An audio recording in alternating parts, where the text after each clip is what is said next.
Hello students, Mr. John here. Welcome to Chapter 16, Lesson 1. It is called The Search for Compromise. So, in 2017, that's this year, politics is pretty dirty. If one side, side A, says, we like chocolate ice cream, side B will scream that side A hates vanilla ice cream. That's the way it is now. And people are saying, oh, it's never been this bad. The country's never been this divided. Oh, it has. In fact, it's been worse. Much worse. Like right before the Civil War worse. So today we begin our history of American politics leading up to the Civil War, and it was brutal.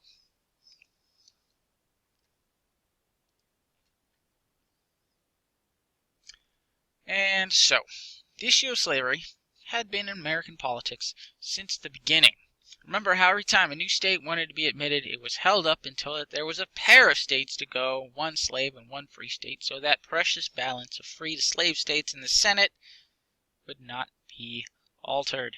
So yes, that business kind of just continues on until that whole system of compromise breaks down. Here we go. So in the 1840s, the issue of slavery is front and center once again. It's a topic we've talked about. Texas wants to enter the Union as a slave state. But what about New Mexico and California, which the U.S. gained as a part of the Mexican Cession? What's going to happen? So there was this representative, David Wilmot of Pennsylvania. He introduced, right after the Mexican War began, the Wilmot Proviso, banning slavery in any land gained from Mexico. That was his idea. Yeah, he did that as soon as the war started. Of course, the South rejected this. John C. Calhoun said, no government, state or federal, could ban slavery. No state has the right to ban slavery. They argued about it. It was a fierce topic of discussion, but no one could agree on anything. So nothing was settled upon. The problem sort of lingered. Fast forward, we get to the election of 1848. The Mexican War is over, and no decision has been made regarding slavery in these new territories. The Whigs ran Zachary Taylor, and the Democrats ran Lewis Cass, and neither of those candidates wanted to take a strong position on slavery. They didn't want to make anyone mad. So they just ignored the issue. This angered a lot of people, and in fact a new political party formed called the Free Soil Party. They were basically the anti-slavery party.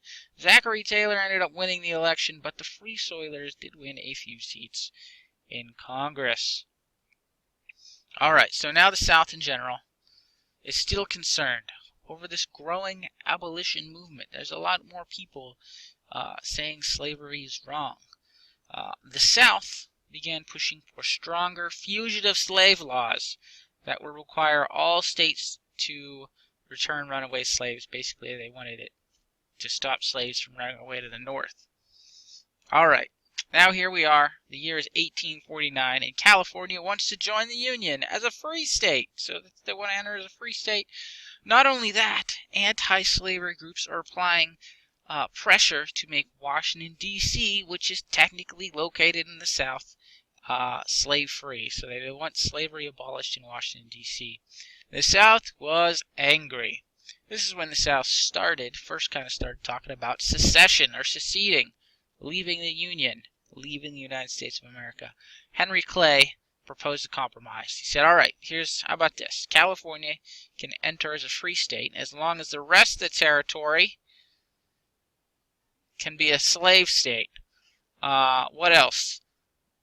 All right, let's make the slave trade, but not slavery itself, illegal in Washington, D.C. So, all right, we'll ban the slave trade in Washington, D.C., but not slavery itself.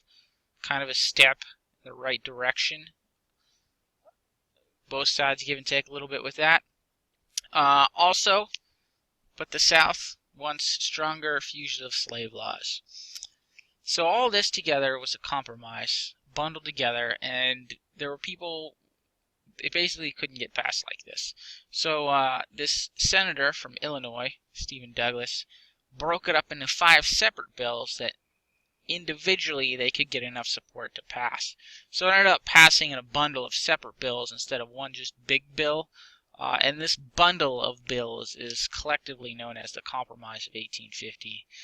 A note on the fugitive slave law: even though it was a law, depending on who was president or who was in charge of where, it was more or less ignored or unenforced in areas of the North. So the South didn't really help the South a whole lot. All right, that moves us to the Kansas-Nebraska Act. This is when things get well bloody. So yeah, this is another mess. Stephen Douglas, that senator we just talked about, of Illinois, proposed the Kansas-Nebraska Act in 1854. Back when they made the Missouri Compromise, you see this line right here, they had drawn this line, and they had said, all right, this is when we didn't have all this territory. They said, all right, new territories above this line will be free states, and south of the line will be slave states. But now there's going to be a problem, because there's this proposal that says breaking this into two territories, Kansas and Nebraska, and that's going to be two free states. That's 4 free state senators compared to the Indiana territory here, or Indian territory, my bad, which is going to become Oklahoma. That's it. So the North is going to get, they're going to get more free states. So the South doesn't like this. So Stephen Douglas comes up with this compromise. He says, all right, let's split these into two territories, and then let the people that live there decide whether or not they want to be free or slave states. The South is like, all right, we like this idea.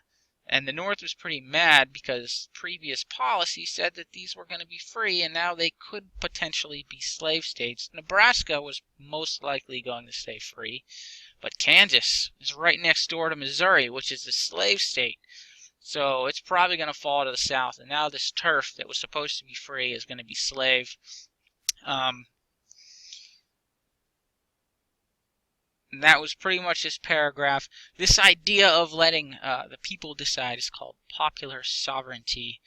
The Kansas-Nebraska Act, with the help of Northern Democrats, narrowly passed in 1845.